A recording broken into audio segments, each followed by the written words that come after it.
চশমা museum, a house of world class, জলট্যাক মোড়, বহরমপুর মডার্ন হোটেলের সামনে। এবার ভরতপুরে তৃণমূলের বিধায়ক হুমায়ুন কবিরের করা মন্তব্য নিয়ে সংবাদ মাধ্যমের মুখোমুখি হয়ে জেলা পুলিশ সুপারের দ্বারস্থ হলেন বহরমপুর সাংগঠনিক জেলা বিজেপির সভাপতি। এদিন দুপুরে সাংবাদিক বৈঠকের মধ্য দিয়ে তৃণমূলের বিধায়ক হুমায়ুন কবিরের করা মন্তব্য নিয়ে জেলা পুলিশ সুপারের দৃষ্টি আকর্ষণ করলেন বহরমপুর সাংগঠনিক জেলা বিজেপির সভাপতি মলয় মহাজন।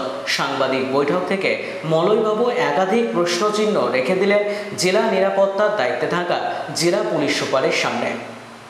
অবিলম্বে রেকর্ড আমাদের ফিরেন না।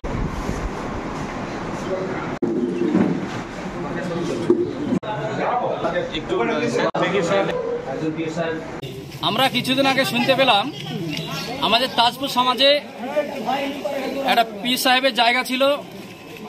উনি আমাদের তাজপুর সমাজের খানকা, সেই খানকায় দীর্ঘদিন যাবৎ ইসলাম ধর্মের যে কাজ, সেই কাজ উনি করতেন। তৎকালীন সময়ে 1980 সালে সেখানে 10 শতক জায়গা আমাদের পীর সাহেব কিনেছিলেন এবং পীরের নামে যথেষ্টভাবে রেকর্ড করা হয়েছিল। সেই সম্পত্তি কিছুদিন আগে আমরা দেখলাম তাজপুর সমাজের একজন মানুষ, যিনি আমাদের হরিয়ারপাড়া ব্লকের তৃণমূলের ব্লক সভাপতি এবং আমাদের বন ও ভূমি দপ্তরের এই বিএলআর অফিসের উনি কর্মাধ্যক্ষ, সেই কর্মাধ্যক্ষকে কাজে লাগিয়ে উনি আমাদের তাজপুর সমাজের যে পীরের সম্পত্তি, সেই সম্পত্তি প্রথমে 1987 সালে ওনার মায়ের নামে ডুপ্লিকেট দলিল বানিয়ে রেকর্ড করে নেয় এবং তারপরে 2021 সালে উনি নিজের নামে ও ওনার 2 ছেলে নাবালক তাদের নামে দলিল মূলে রেকর্ড করে উনি সেই জায়গায় উনি বাড়ি করছেন। আমাদের দাবি যে উনি একজন দায়িত্বপূর্ণ শাসক দলের ব্লক সভাপতি এবং উনি বিএলআর অফিসের যে উনি কর্মাধ্যক্ষ, সেই পদকে ব্যবহার করে উনি আজকে আমাদের সমাজের সম্পত্তির উপর হাত দিয়েছে, আমাদের মুসলমান সমাজের প্রতি আঘাত এনেছে। তার বিরুদ্ধে আমরা চাই অবিলম্বে বিএলআর সাহেব আমাদের যে পীরের সম্পত্তি আমাদের পীরের নামে ফেরত রেকর্ড করে দেওয়া হোক এবং উনি যে অন্যায় করেছেন ওনার নামে এফআইআর করে ওনাকে উপযুক্ত শাস্তি দেওয়া হোক। এই দাবি আমরা প্রত্যেকে, এই দাবি নিয়ে আমরা আজ রাস্তায় নেমেছি। এই দাবি যদি আমাদের পূরণ না হয় আমরা আগামী দিনে আরো বড় ধরনের আন্দোলনে নামবো এবং বিএলআর সহ যে এখানে মধুর চক্র হয়, এখানে যে দুর্নীতিগ্রস্ত অফিসার এখানে ঘুষের বিনিময়ে, অর্থের বিনিময়ে এখানে রেকর্ড করে দেয়, তাই আমরা সোচ্চার হয়েছি। সরকারি অফিস সরকারি নিয়মে চলবে, সরকারিভাবে এখানে যার যেমন সঠিক দলিল থাকবে সে রেকর্ড করবে, এই আমাদের দাবি। আমরা চাই আমাদের পীরের সম্পত্তি আমাদের পীরের নামে ফেরত রেকর্ড করে দেওয়া হোক। দেখুন, আজকে তাজপুর গ্রামের কিছু বাসিন্দা আমাদের কাছে এসছেন একটি স্পেসিফিক অভিযোগ নিয়ে। যেহেতু বর্তমানে বিএলআর সাহেব নেই, তার ব্যক্তিগত কিছু সমস্যার জন্য তিনি অফিসের বাইরে আছেন, তো তাদেরকে আমি এবং আমার আরও 2জন কলিগ তাদের যে সমস্যার কথা শুনলাম, আমরা তাদের কাছ থেকে সমস্ত কাগজপত্র নিয়েছি এবং বিএলআর সাহেবের সঙ্গে কথা বলে তাদেরকে আগামী বৃহস্পতিবার আড়াইটে থেকে 3টের সময় আসতে বলেছি। এবার তাদের অভিযোগ সংক্রান্ত যা কাগজপত্র আছে পুরো বিস্তারিত বিষয়টা আমাদের বিএলআর স্যারকে আমরা জানাবো। পরবর্তী পদক্ষেপ ওনার নির্দেশে বা আমাদের হায়ার অথরিটি যারা আছেন জেলা বা সাব ডিভিশন আধিকারিক, তাদের নির্দেশে আমরা ব্যবস্থা করি। এর জায়গা আত্মসাৎ করছেন ওনারা, এই অভিযোগটা দিয়েছেন। এখন আমাদেরকে রেকর্ডের কি ছিল না ছিল, মানে একটা অভিযোগ এসছে, তার ভিত্তিতে আমরা নিশ্চয়ই তদন্ত করে দেখা হবে যে কি ছিল অ্যাকচুয়ালি ওনারা কাগজ দিয়েছেন। যদি এটা সমাজের কাজে ব্যবহৃত জায়গা হয়, সেই আইন অনুযায়ী যা ব্যবস্থা নেওয়ার সেটা নেওয়া হবে এবং যেটা সরকারি নিয়ম আছে সেভাবেই হবে, এটাতেই কোনো অসুবিধা নেই।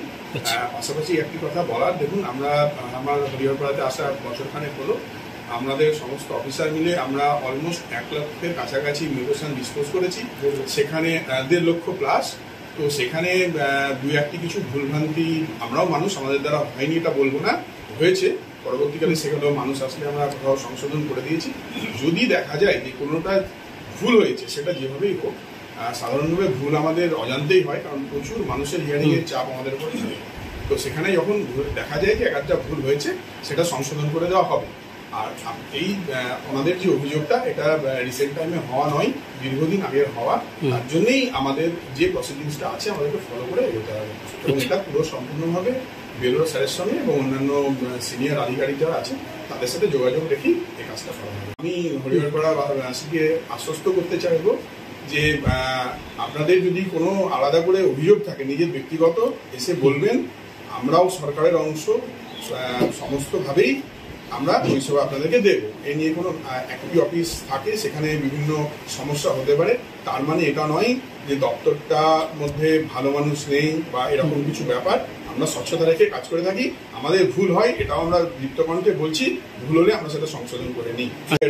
আমি অফিসের রাজস্ব আধিকারিক।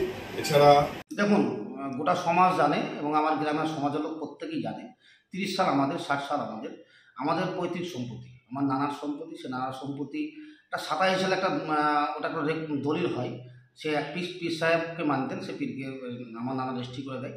রেজিস্ট্রি করে দেওয়ার পরে 27 সালে আমার মায়ের নামে আমার পীর সাহেব ওটা ঘুরিয়ে দেয়। জায়গাটা ঘুরিয়ে দেওয়ার পরে সেই অবস্থা থেকে আমরা সেই জায়গা আমাদের দখলে থাকে, আমরাই থাকি। আমরা এই প্রাচীর দিয়ে ওটা ঘিরে রেখেছিলাম।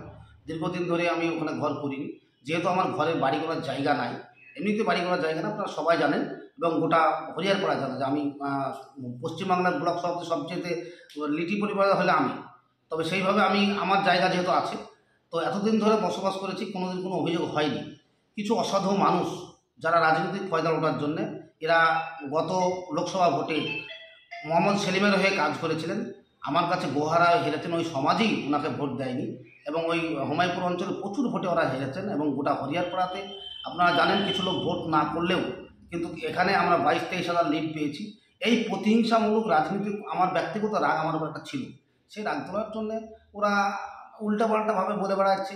এবং একজন আমার সবচেয়ে খারাপ লাগছে যে ধর্মের উপরে মানুষের বিশ্বাস থাকা, যে একজন ব্যক্তি 5 ওয়াক্ত নামাজ পড়ে এবং সে যে হুবহু মিথ্যা কথা বলছে যে সমাজ টোটাল সমাজ ওনার বিরুদ্ধে, আমার পক্ষে টোটাল সমাজ আমার পক্ষে সায় দিচ্ছে। উনি যে বলছে সমাজকে ব্যবহার করছেন, এটা সবচেয়ে খারাপ লাগছে। আর একটা বিষয়, উনি কোর্টে গেছেন, আমিও কোর্টে গেছি। কোর্টের মাধ্যমে উকিল ওনার খাড়া হয়েছে, আমারও খাড়া হবে। সিভিল কোর্টে মামলা চলছে। মামলার মধ্যে যদি মনে হয় যে আমি ফেক বা আমি জাল, তাহলে আমি জমি ছেড়ে চলে আসবো। ওনার যদি মনে হয় যে না ওনারটা ঠিক আছে, আমি ছেড়ে দেবো।